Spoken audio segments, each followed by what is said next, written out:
Hello, my name is Jorb. I love gear, and this is the Kinotone ribbons.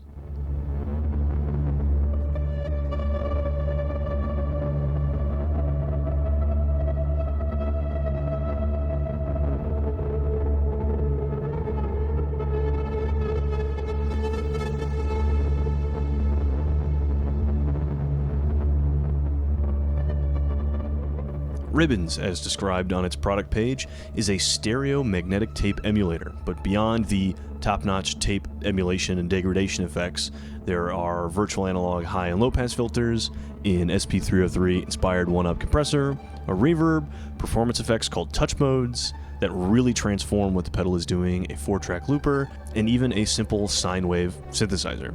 Ribbons is good enough at all of those things that I could see it living on someone's board or in an effects end, just staying there to cover whatever sweetening or bit of effecting that a sound source might need.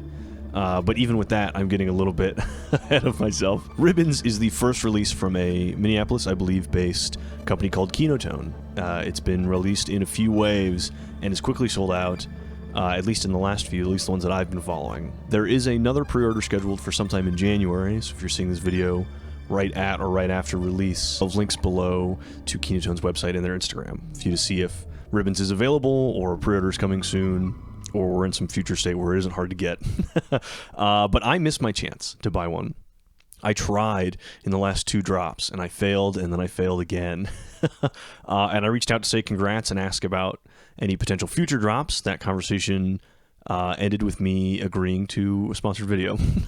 So my interest with Ribbons starts with me wanting to pay full price for one, but ends with Kinotone being kind enough to pay me for the time it takes to make this very video. So thank you, Kinotone. Thank you, Jack. But I'm being paid just for that. And you guys know this, the time it takes to make the video, not any opinions. I think Ribbons is excellent. I don't think enough people know about it, so I'm very, very happy to get a chance to present it to you today. In an effort to keep videos engaging for their entire runtime, there's a few things I left out or things that I couldn't logically lead myself to that didn't get covered. And I think that's fine. If you missed a few things, ask me questions about it in the comments. I'm sure I tried it, and I can help you figure out whatever specific thing it is. So anyway, in the spirit of keeping this video as short and snappy as possible, let's start the demonstration. Here we are. Okay, I'm sitting down with my Juno 106. That's the sound right now. There's no effects coming onto Ribbons, but we are plugged through it. I have a stereo dual TS to TRS for the input, and the same thing. I have a TRS to dual TS for the output to go into my mixer. Tascam Model 16, and you'll see I've got the oscilloscope. Nice and big, running in stereo. So you'll see our light is on, and when I bypass, we have a bit of a volume drop, but not much other change. Everything Ribbons does can be controlled independently, and I'm pretty sure all of them can be controlled to the point of not affecting anything. So as far as navigating Ribbons, you use this push button to control pages, and each page is a new set of 4 controls, indicated by these 4 lights. And the color of the LEDs tells you what color a page you're on. So if my LEDs are red, I'm on this 4th page. If they're green, I'm on the 1st, blue the 2nd, and this purpley pinkish the 3rd. So we're going to start on the 1st page, which is green, or utility. Our controls are a mix from dry on the left to wet on the right, a 1-knob compressor, which you can hear bringing in some noise if I haven't edited that out. The Juno just is noisy, and a low-pass and high-pass filters. So I'm going to set our mix to full wet, no compression yet. Let's listen to the 2 filters. I'm going to open the filter all the way on the Juno. There's a low-pass filter on Ribbons. It's pretty good to my ears. There's also a high-pass filter.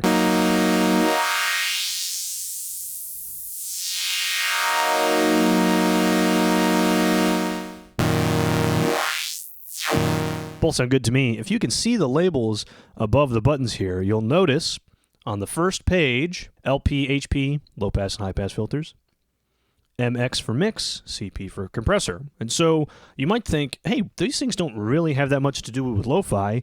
And when you think about them in isolation, they don't. But they're all part of contributing to what overall makes a sound feel like it's coming from some outdated source, or it's run through tape, or it's run through some imperfect medium.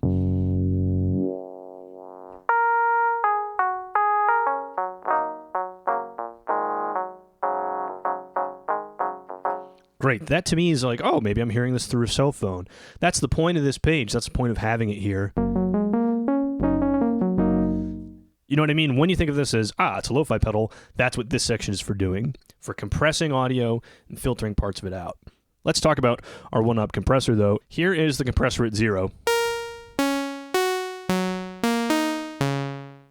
Here is at 100. So it's doing, and I'm glad that I just tried the 303 because I can feel this. There's this really, really short, really, really sharp attack if you let the compressor sort of level out on silence.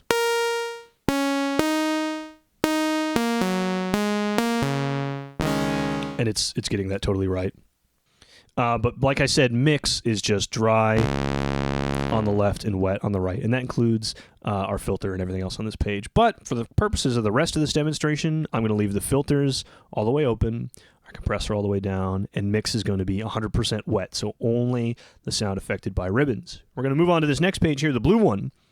And blue is where we control our wow and our flutter. And so I'm going to bring up another UI choice here. Notice as I bring this knob up, that second LED gets a little brighter. Well, they all work like that, and they all work in relative position. What that means is, you see this third light is very, very dim. That would imply it's a low value. If I change this knob lower, notice it doesn't change at all, and I'm not all the way at 0 yet. If I bring it up, it'll start to brighten. And it brightens in such a way that they'll catch up at some point. Okay? And so it's important to not just rely on your knob positions, but also on your LEDs. Because as soon as I come back to this green page, and this says it's all the way open, if I move it down just a little bit, I'm not at this point on the mix, I'm at that point on the mix. What the light is telling me is where I'm at. And if I wiggle it back and forth down here, you'll see it gets closer to position of the knob relative, I guess. So that's my note on that. Trust the LEDs for feedback on your value here, and know that you might need to wiggle something back and forth to get your knob position to be true to what you're hearing. Anyway, what these 4 controls are, again, look at our labels here, WD, WF, FD, FF. That is depth and frequency for wow on the left side and flutter on the right. What are those, Jorb? Wow and flutter both are about modulating pitch, but in different ways. So let's get our wow controls about the middle and no flutter right now. Let's turn up the depth so we can see it and hear it.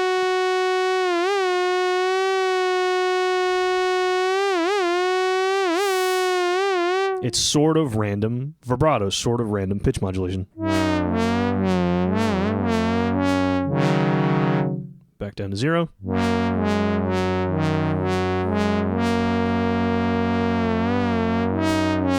In my memory, and I'm not totally sure if this is right, but wow in physical medium, especially tape, is more about how consistent the motor speed is, or how concentric the reel is, or perhaps a vinyl, even though it's not really what we're talking about. But that's what wow is, sort of inconsistency or movement in the whole medium, the whole reel. I didn't need to say that.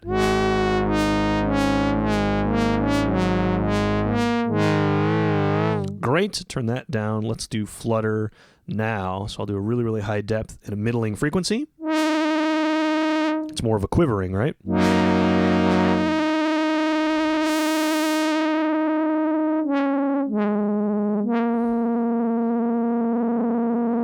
Even higher.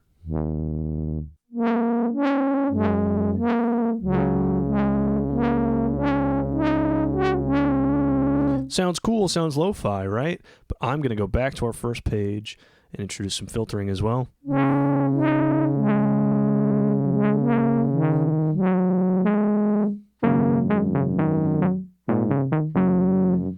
And bypass.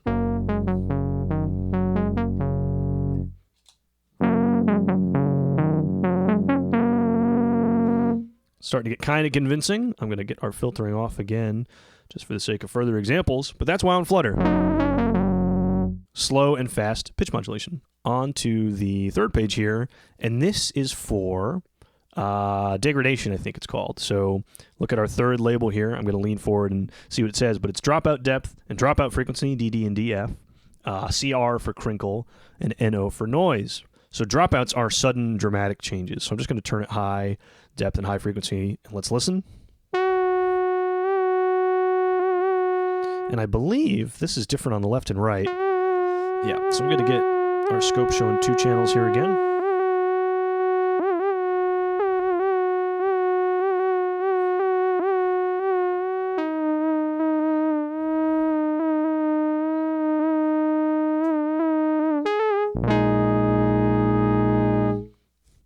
There we go.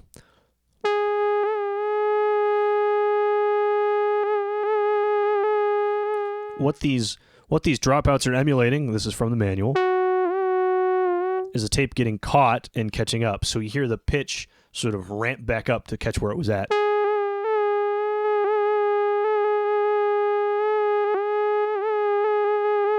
Sort of like if I turn the depth down, I don't know if you can see the mod wheel.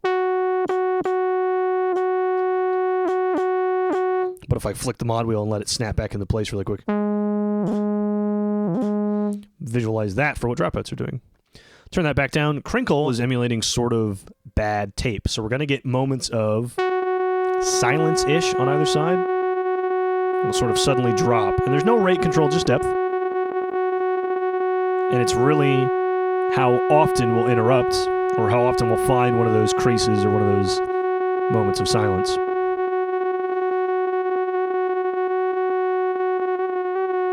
Put those on together.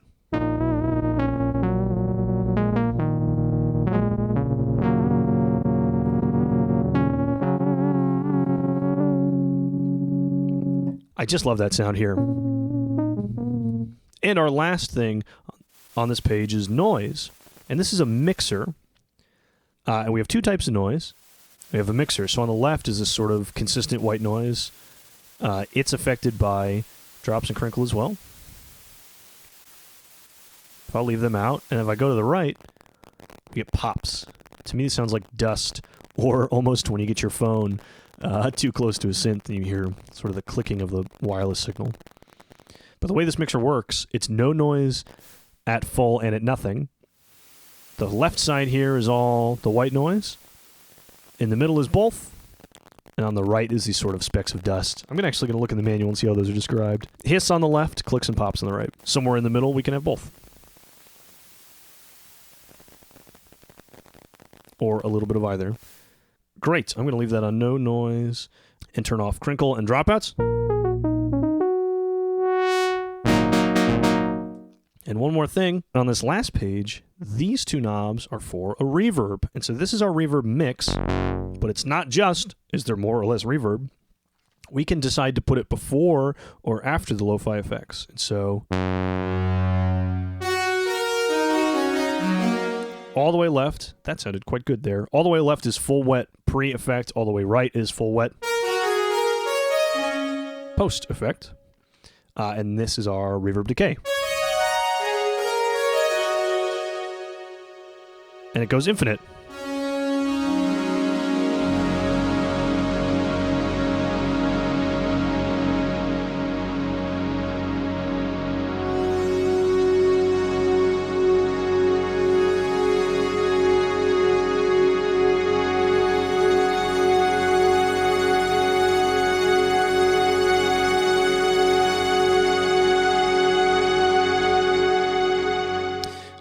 I hadn't listened to this in headphones until now, and that reverb sounded very, very good there.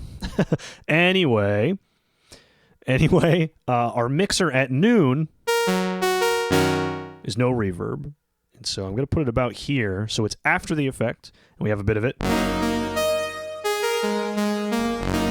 I'm going to go back through all of our other pages and introduce all of our lo-fi effects.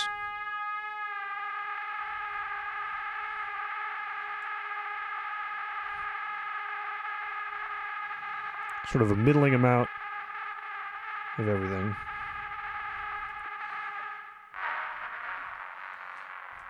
Too aggressive with the filtering?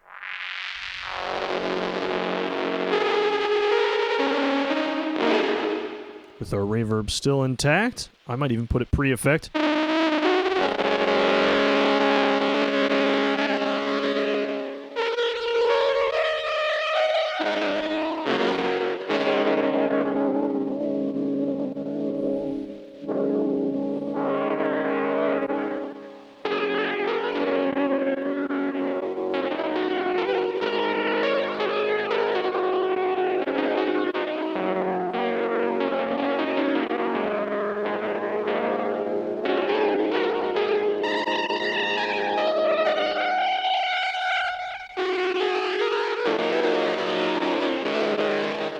Bypass, so we remember what it sounds like? That is transformative.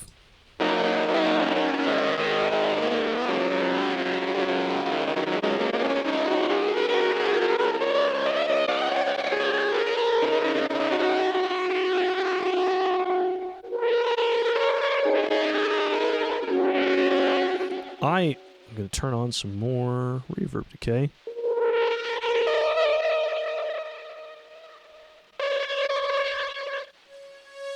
I'm putting it post.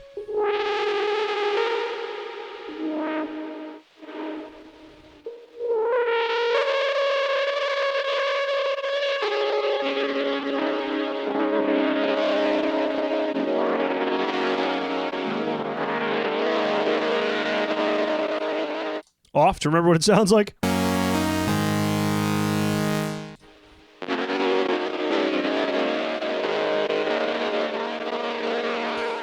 Wonderful. Wonderfully flexible. Great. That was a lot. And to have 4 parameters each, and I know we didn't talk about the last 2 for this last symbol here, but we'll get there. To have different knob positions for each of these 4 pages and trying to remember them, I can see that being a bit of a hurdle. Lucky for us, there's a preset mode. If you hold the push button for a few seconds, you get to the 8 presets. And the first one, which would be red in the first light, we hit our touch knob. We hit our touch button here to select it. Our first one is an initialized patch where everything is down to 0, or I guess rather the filters are wide open, the mix is full, no compression, and none of the lo-fi effects. And you have these other 8 to cycle through. And the fourth one, I think, is reverb and some lo-fi stuff. So kind of close to what I dialed in a second ago, just different filtering.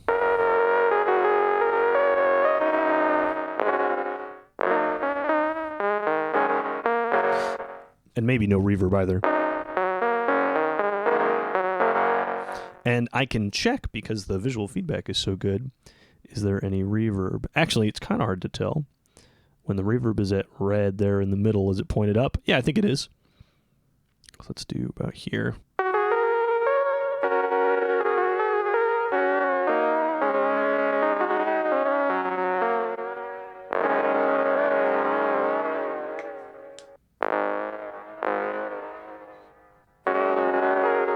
Great, so, and I've added just a little bit of reverb to that existing preset, but if I want to save over that preset, you hold this button until you go into the preset mode here, which we know we're in because the lights are staying the same thing, and I press bypass once to select and make sure we're in the right spot, and one more time to save it, and there we are. And so now, if I go into preset mode again and hit red, there we are. And has that reverb just like I added. I'm pretty sure you can get to that with MIDI as well, I assume with program changes, if you don't want to go through holding it like that. If you don't want to go through holding it, you need them immediately to change, etc.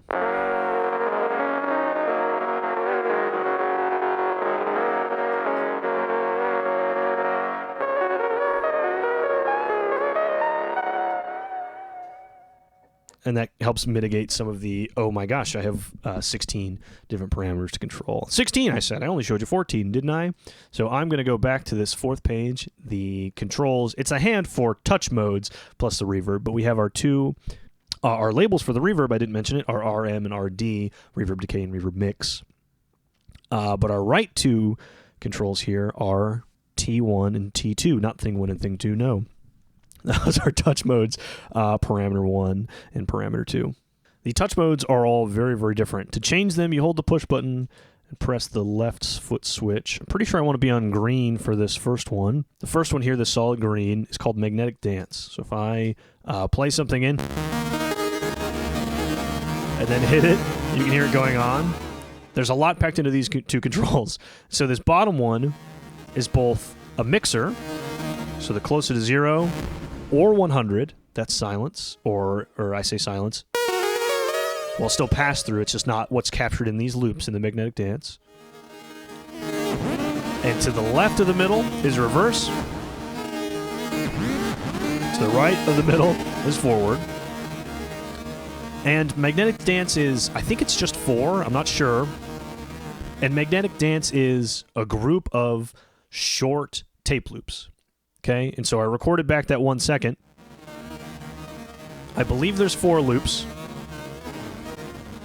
And as I change this top knob, it's changing the rates of those 4 loops to form different chords.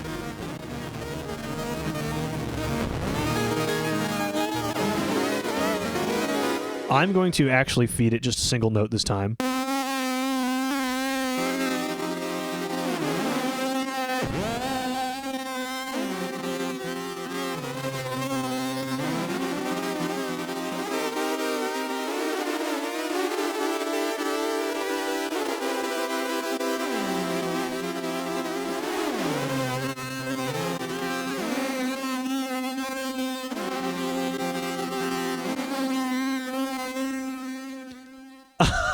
And I hope I put on screen what those chords are all. And I hope I put on screen the diagrams you get for this knob, because it's broken into, like, I don't know, 12 different little sections. And they're all different chords. The only ones I can remember, because I'm not a music theory guy, are unity, so they're all playing at the same rate they got recorded. At the very, very bottom, and the next one up is octaves.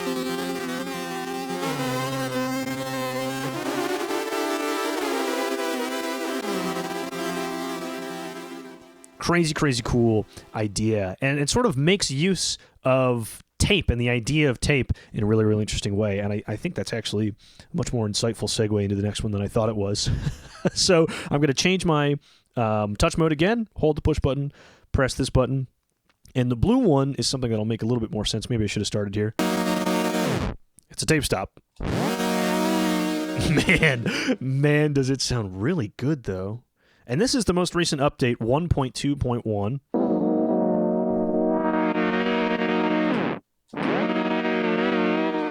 And these touch modes are the rate of slowdown and the rate of speed up. I could do that over and over again. I'm going to put my reverb after the effects, and I believe that'll include the slowdown. Yes, it does.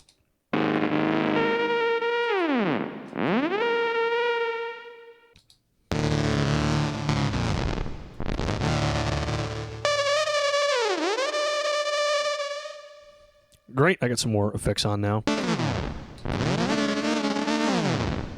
And this knob isn't just switched, and this knob isn't just toggle. If you hold it down, it'll recognize you're trying to do momentary.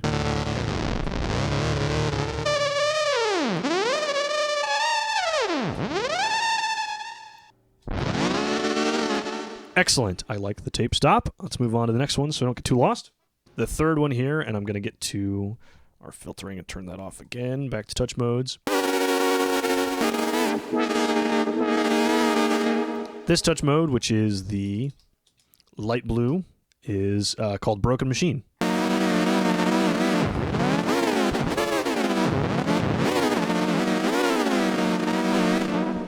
And it makes a bunch of the parameters go crazy, but it's depth and rate of those really severe failures.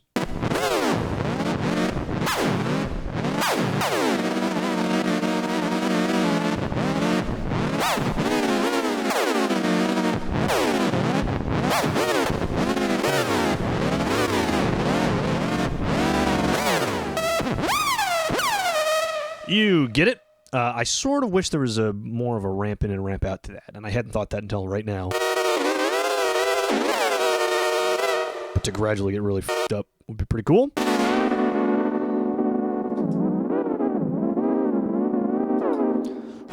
Cool. Okay, let's move on to another touch mode here. The fast flickering green, and now it's sort of showing me a tempo. This one's called Repeater here. And you can tap into tempo. And this one has another, like, pretty compact control form factor. So this bottom one is a mixer and a mode selector. And this mix is a little different. It's all loop on the left, all loop on the right, input on top. On the left is called standard repeater. On the right is called a resampling repeater. And you cannot use both modes at the same time. So you see where we have this red to white click. That's how we know we're crossing over that switched part of this knob. And up top, we have equal volume between our input and the loop. So we're going to start with standard, about halfway up. And this top one is sort of like subdivisions. So this is, if I play something, hold something.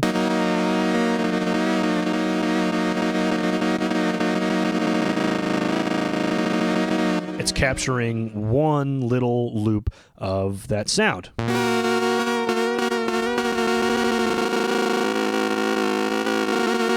I can do faster and faster playback of it. With this top one, all the way up is random.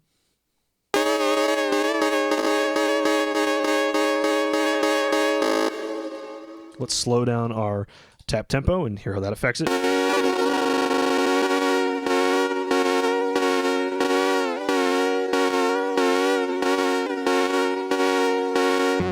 And that random subdivision within there is a little bit of difference. I don't remember exactly what it is, but I'll put it on screen from the manual.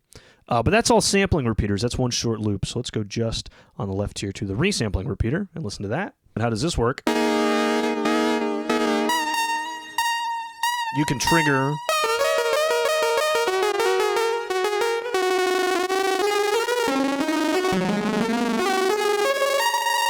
new loops by playing in new audio.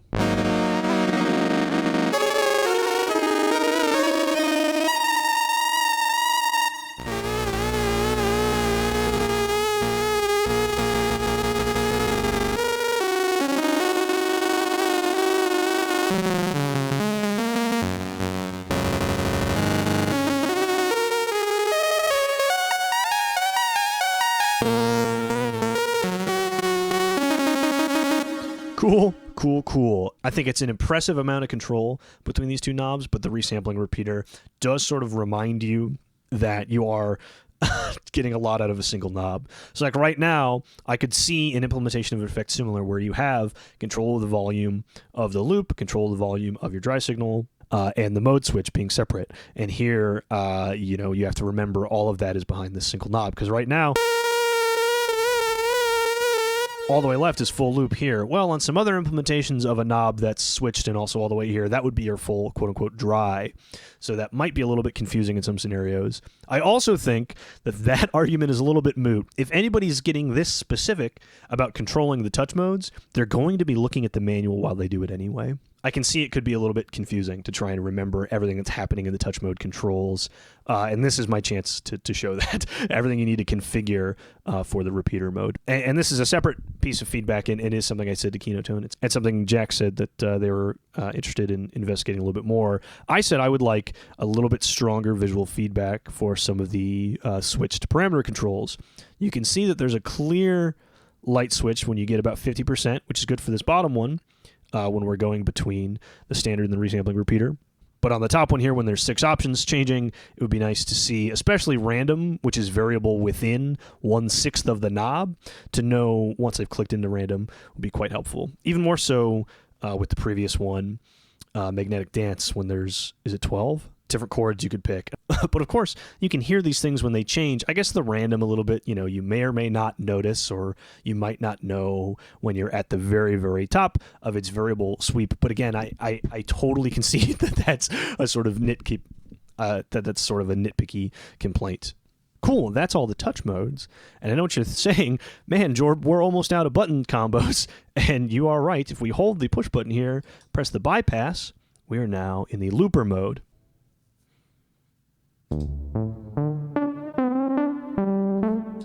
Here we are in the 4-track looper, and now this push button is moving us between the 4 channels.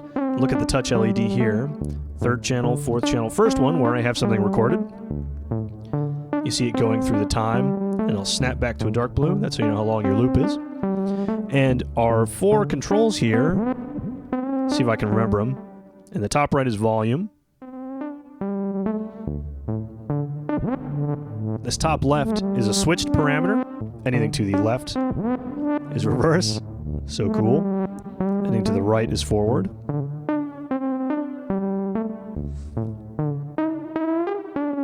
This is our track speed. In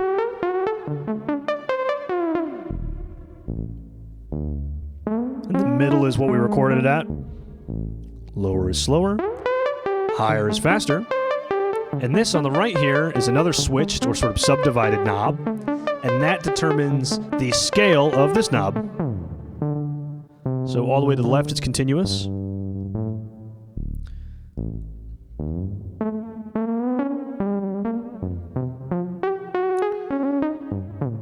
then chromatic. Actually, you know what I'm going to do? I'm going to record a single note.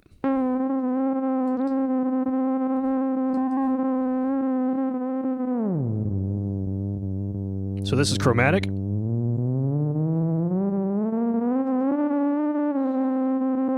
Straight up should be fourths.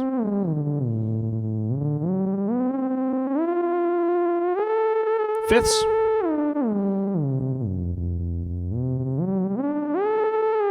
And octaves. So we only have what we recorded it at, one lower and one higher. I really liked what I did for my loop there, so I'm going to try and remember what I played.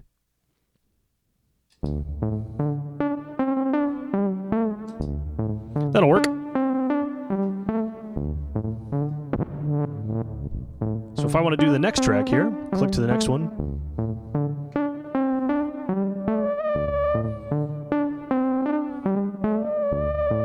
And then start the loop.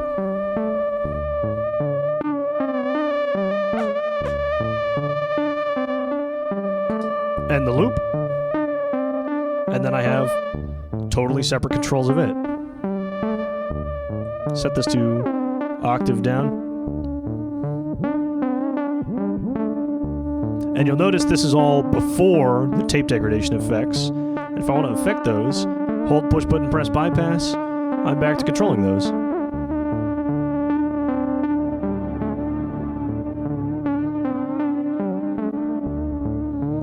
And I'm back to the looper.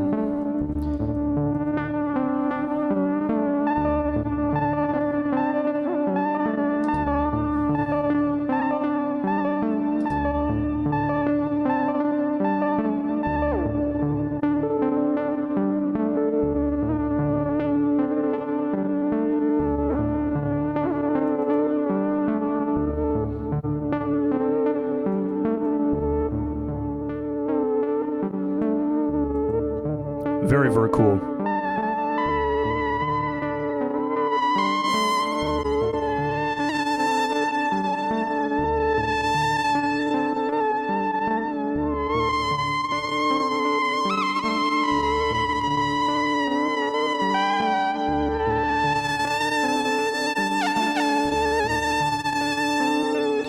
The only unfortunate thing, even if I go back to this mode,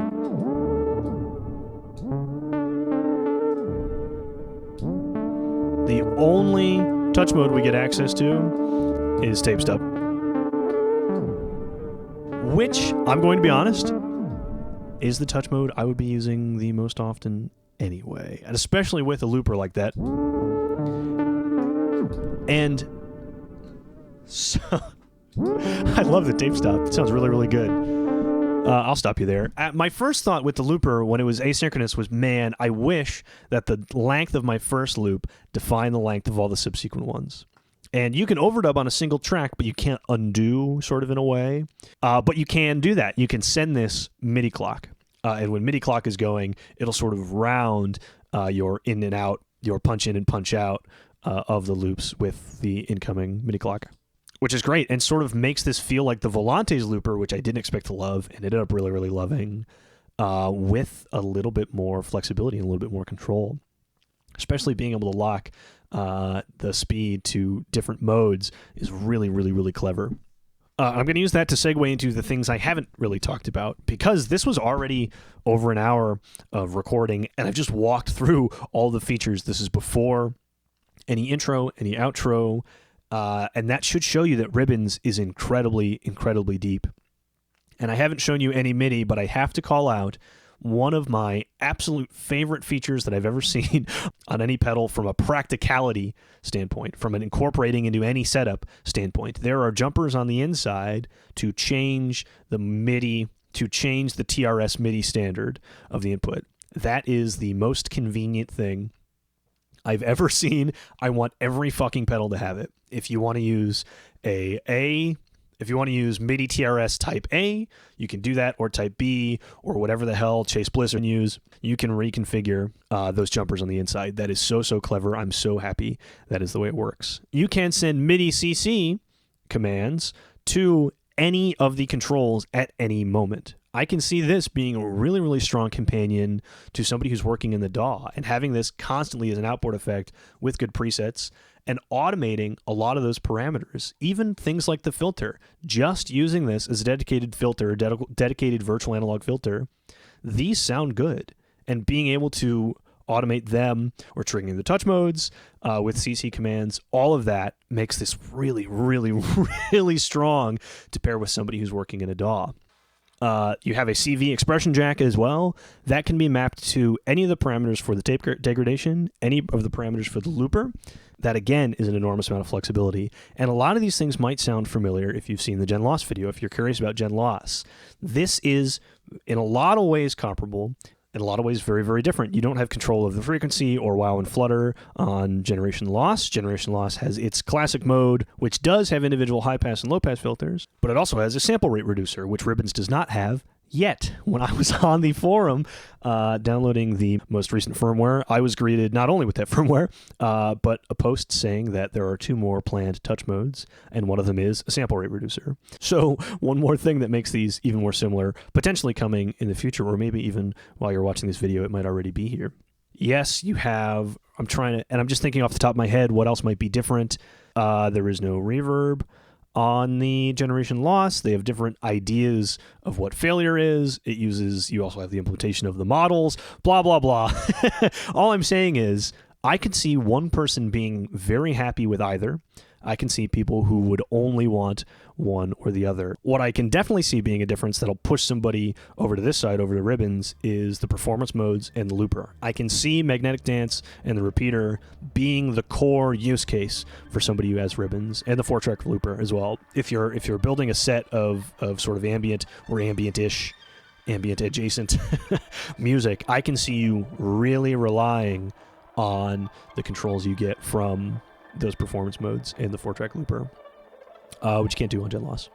Not that Gen Loss is lacking anything, not that this needed those things that it has, or even the reverb, really. Having the reverb built into this as well, which at first, again, like I said, I was like, I don't know why this needs a reverb, but it makes sense as far as like, a complete sound can really come out of one sound source plus this.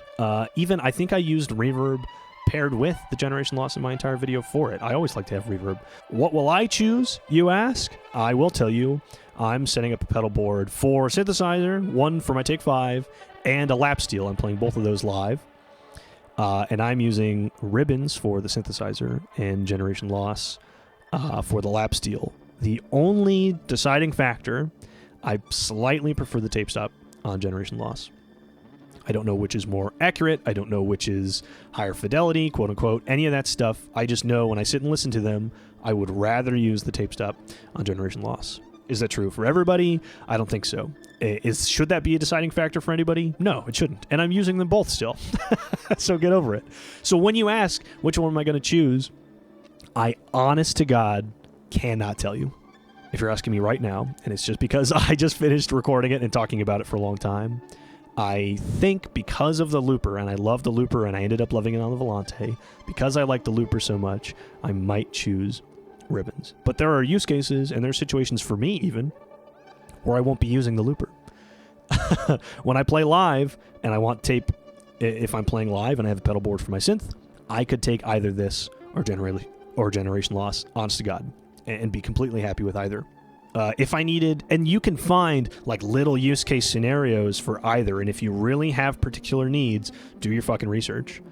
Because if I need hands-on access to more than a few presets at once, then this is my answer. If I'm going to need to change through, call it 5 or more presets, this is the answer. I believe on Generation Loss, if you have hands-on access to more than 2, I don't remember how to do it, and if it's not hard, I'm going to cut this part out. But if I can't remember how to do it, or it requires an external foot switch to get to more than 2 of them, then it doesn't matter. But that's, you know what I mean? You could find like little specific use cases that make you need to choose. So I know that was a bunch of non-answers.